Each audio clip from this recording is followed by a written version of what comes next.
Bonjour à tous, je vous retrouve aujourd'hui pour une vidéo dont j'ai piqué l'idée à Nadia de Madame Rêve encore de livres. J'ai adoré regarder sa vidéo et je me suis dit que ce serait très sympa de faire de même. Donc c'est un concept de vidéo qu'on retrouve beaucoup sur Booktube, etc. L'idée c'est de mettre dans une petite boîte toutes ces lectures de l'année et de faire des battles entre chaque livre pour savoir quel sera le livre de notre année. Sachant que je n'ai pas non plus intégré toutes les lectures, c'est-à-dire que par exemple j'ai pas mis les romans graphiques, j'ai pas mis les mangas, les BT, j'ai mis que les romans et parfois je les ai même regroupés. Par exemple Silo, j'ai mis les 3 tomes. Pareil pour le Trône de Verre, j'ai mis les 7 tomes ensemble. On commence tout de suite, je vais piocher 2 livres, donc je regarde pas c'est au pif.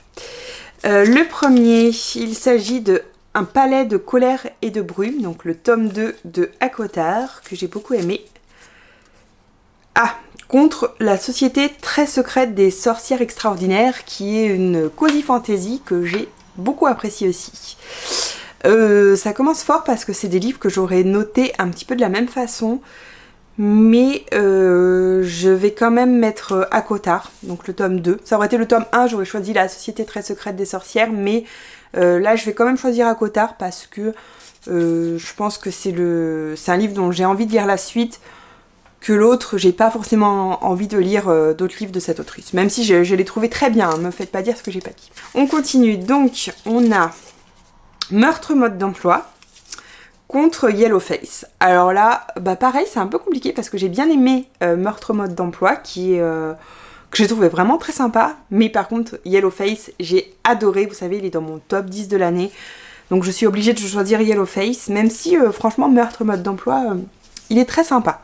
On continue, donc Un palais d'épines et de roses, donc cette fois-ci le tome 1 de Akotár, et C'était notre maison.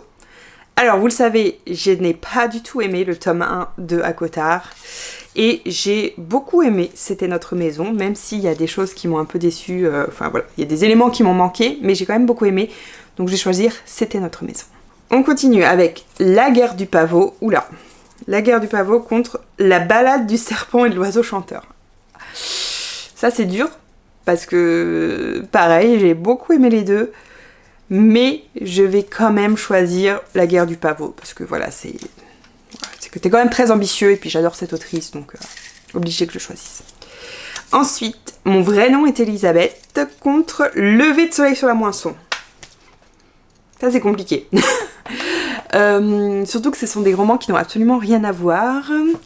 Mais je vais quand même choisir, désolée pour les fans d'Hunger Games, mais je vais choisir Mon vrai nom est Elisabeth. Parce que c'est un roman qui m'a beaucoup marqué. On continue cette fois avec Ils sont chez nous contre Throne of Glass. Donc Throne of Glass, comme je vous disais, j'ai regroupé tous les tomes. Je vais bien sûr choisir Throne of Glass parce que c'est la saga de ma vie. J'aurais peut-être pas dû d'ailleurs la mettre parce que je l'aime tellement que voilà. Et Ils sont chez nous, en fait, j'en ai aucun souvenir. Voilà, c'était une bonne lecture, mais je ne me souviens absolument pas de quoi parlait ce roman. Donc voilà.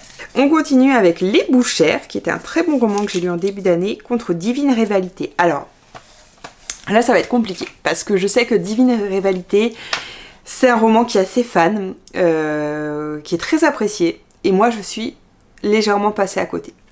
Donc je sais pas si c'est le côté romance qui ne m'a pas plu, ou s'il y a quelque chose qui m'a manqué, mais je suis vraiment passée à côté. Et du coup, je suis vraiment désolée, mais je l'ai pas apprécié. Je sais que beaucoup l'ont apprécié, donc j'ai du mal à comprendre pourquoi. Et Les Bouchères, pour le coup, c'est un roman qui est pas très connu, mais que j'avais beaucoup aimé, qui parle de femmes, de femmes qui deviennent bouchères en fait. Et je l'avais beaucoup aimé, et je l'ai lu il y a très longtemps maintenant, il y a plus d'1 an, et vous voyez, il m'a beaucoup marqué, donc je vais choisir Les Bouchères. Ensuite, on a La nuit ravagée contre La nuit au cœur. Non mais c'est dingue ça. Je vais choisir La nuit ravagée, parce que j'avais adoré ce roman, il est dans mon top. Tandis que La nuit au cœur, je l'avais bien aimé aussi, c'est un roman qui est très poignant, mais le souci c'est que je m'en souviens pas beaucoup. J'ai beaucoup de mal à m'en souvenir, même si je sais qu'il m'avait créé des émotions fortes, mais j'ai du mal à m'en souvenir. Ensuite, on a Heartless Hunter contre La guerre par d'autres moyens. Donc là, pareil, des romans qui n'ont absolument rien à voir. Et malheureusement, Heartless Hunter, je l'ai pas aimé plus que ça, tandis que La guerre par d'autres moyens, j'ai adoré. Donc, La guerre par d'autres moyens. Ensuite, on a le Boyfriend de Freida McFadden contre La Jurée. Je vais choisir La Jurée parce que c'est vraiment un super roman qui m'a beaucoup plu cette année, même si le Boyfriend, je l'ai lu en anglais en fait, le Boyfriend, et j'ai bien aimé le lire en anglais, et il m'a plutôt surprise. Voilà, même si La Jurée reste bien mieux. Désolée. Ensuite, on a La Psy, encore un Freida McFadden, contre Eux sur la photo. Là, pareil, je vais choisir Eux sur la photo parce que j'ai adoré ce roman, mais La Psy, je l'ai bien aimé aussi, je l'ai écouté en anglais, donc Never Lie, et je l'ai bien aimé, même si voilà, comme je trouve dans tous les Freida McFadden, il y a quand même beaucoup d'incohérences, mais bon, ça se lit bien. Ensuite, Comme toi, versus Silo. Alors là, aucun doute, je choisis Silo, qui est ma trilogie vraiment de l'année, je l'ai adorée. Et Comme toi, j'en ai aucun souvenir. Désolée, mais c'est dingue hein, que ce soit Comme toi ou Ils sont chez nous, là, je sais pas quoi, je m'en souviens plus de ces romans. Ensuite, j'ai Ta promesse contre Les vivants. Ah, ça c'est dur parce que pour le coup, c'est des romans assez similaire, même si Les Vivants c'est un premier roman donc c'est un peu différent. Et Ta promesse, en fait, j'avais bien aimé jusqu'à que j'écoute un épisode du podcast Torchon sur le roman où je me suis dit ah oui, il y a quand même des trucs un peu bizarres, mais j'avais bien aimé quand même, donc je vais choisir Ta promesse. Ensuite, Un avenir radieux versus Le roman maudit. Alors là, aucun doute, je vais choisir Un avenir radieux, qui est une de mes lectures préférées. Le roman maudit, c'était un roman calendrier de l'Avent de Franck Tillier. Bon, c'était sympa, mais ça casse pas trois pattes à un canard, loin de là. Hein. Ensuite, pour finir, les deux derniers, The Will of the Many versus Normal People. Eh bien, je vais choisir The Will of the Many parce que j'ai adoré ce livre. Normal People, j'ai bien aimé, mais voilà, sans plus. On va maintenant passer à la crème de la crème, puisque c'est le second round. Alors, cette fois, on a C'était notre maison versus Ta promesse. Je vais choisir C'était notre maison, parce que l'originalité du livre m'a beaucoup plus happé que Ta promesse, qui, comme je vous le disais, a quand même quelques défauts qui ont été soulignés dans le podcast Torchon, que je vous recommande. Ensuite, on a Eux sur la photo versus Silo. Là, je choisis Silo parce que, comme je vous le disais, c'est vraiment une trilogie de ouf malade que j'ai adorée. Ensuite, on a La guerre par d'autres moyens versus Throne of Glass. Aïe. Alors là, rien à voir non plus. Le souci, c'est que Throne of Glass, je l'aime tellement que j'aurais peut-être dû l'éliminer en fait, parce que c'est sûr qu'il va gagner.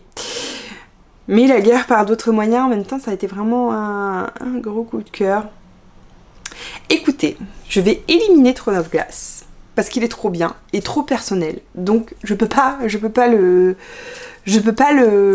faire avec les autres, quoi. C'est pas possible. Donc on va faire La guerre par d'autres moyens. On va tricher allègrement versus Un palais de colère et de brume que j'ai beaucoup aimé, mais quand même, La guerre par d'autres moyens, c'était beaucoup mieux. Désolée. Ensuite, The Will of the Many versus Les Bouchères. The Will of the Many. Désolée, Les Bouchères, c'était très sympa, mais pas autant que The Will of the Many, qui a été un de mes coups de cœur de l'année.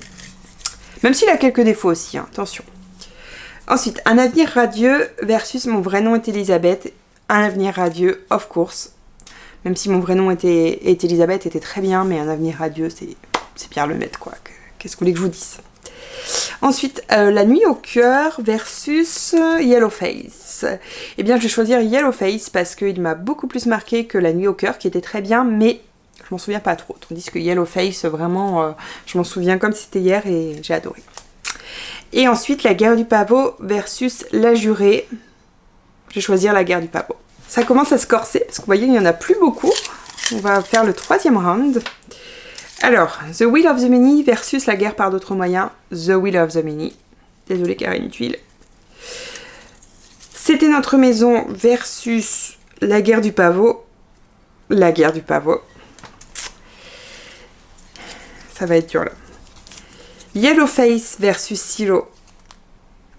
Silo, quand même. C'est plus ambitieux encore que Yellowface, Silo. Et là, j'en ai plus qu'un, donc on n'en a plus que 4. La finale approche à grands pas. The Will of the Many versus Silo. Ah ah, là c'est dur par contre. Là c'est très dur. Alors ce qui est un peu ironique, c'est que dans mon top 10 de l'année, j'avais classé The Wheel of the Many avant Silo.